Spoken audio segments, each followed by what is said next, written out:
वसई विरार अब सिर्फ ट्रैफिक या बारिश की वजह से चर्चे में नहीं है। अब यहाँ एक और खतरनाक साया मंडरा रहा है ड्रग्स का। ड्रग्स एक ऐसा नशा जो आजकल वसई विरार में तेजी से अपने पैर फंसार रहा है। इस जहर के कारण यह इलाका गंदगी और अपराध की ओर बढ़ता जा रहा है। स्थानीय लोगों का कहना है कि नशे का ये जाल अब बच्चों और युवाओं तक भी पहुंचने लगा है। पुलिस पर भी लापरवाही और मिलीभगत जैसे गंभीर आरोप लग रहे हैं। इन्हीं चिंताओं को लेकर हमारी वसई की विधायिका स्नेहा दुबे पंडित ने यह मुद्दा विधानसभा में जोरदार तरीके से उठाया।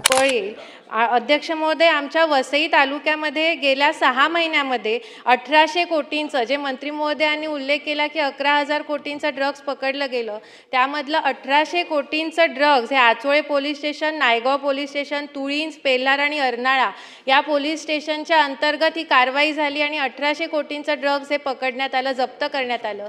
मी आजच्या या निमित्ताने या सर्व पोलीस अधिकाऱ्यांचे सुद्धा अभिनंदन करेन आणि आभार मानेन की त्यांनी इतक्या चांगल्या प्रकारे कारवाई केली। आमच्याकडचं आचोळे पोलीस स्टेशन आहे।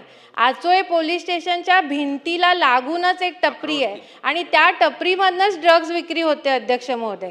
मग इथे पोलिसांच्या बाजूलाच टपरीमधनं ड्रग्स विक्री होते आणि ती पोलिसांना माहिती नाही आहे, असं तर होऊ शकणार नाही आहे। त्यामुळे अशा या गुन्हेगारीमध्ये जर कोणी पोलीस अधिकारी सामील असतील, पोलीस कॉन्स्टेबल किंवा पोलिसांमधली कुठची यंत्रणा सामील असेल तर त्यांना पण या संघटित गुन्हेगारीमध्ये आपण त्यांचा समावेश करणार का, त्यांच्यासाठी आपण काय शिक्षेची तरतूद करणार, हे सुद्धा मला असं वाटतं अध्यक्ष महोदय यावर चर्चा होणं आणि या मध्ये सगळ्यामध्ये येणं गरजेचं आहे। वसईमध्ये आता सध्याच एक औषधी बनावट औषधांचं रॅकेट समोर आलेलं आहे।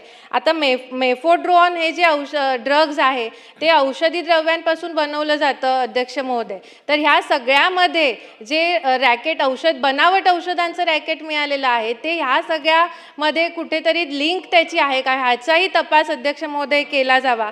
कामणला एक ड्रग्स बनवण्याच्या फॅक्टरीवर छापा मारून तिथे ड्रग्स जप्त केलेले आहेत। अशा प्रकारच्या आणखीन तिथे फॅक्टरीज आणि हे काम चालू आहेत। तर ह्या सगळ्याचा मला असं वाटतं या निमित्ताने विचार व्हावा आणि आमची दखल इकडे मंत्री महोदयांनी घ्यावी अशी मी विनंती करते अध्यक्ष महोदय। धन्यवाद। उन्होंने सरकार से सख्त कार्रवाई की मांग की और वसई विरार में ड्रग्स के बढ़ते मामलों पर कड़ा एक्शन लेने की अपील की। अब देखना यह होगा कि सरकार और पुलिस इस गंदगी को रोकने के लिए क्या कुछ कदम उठाएंगे।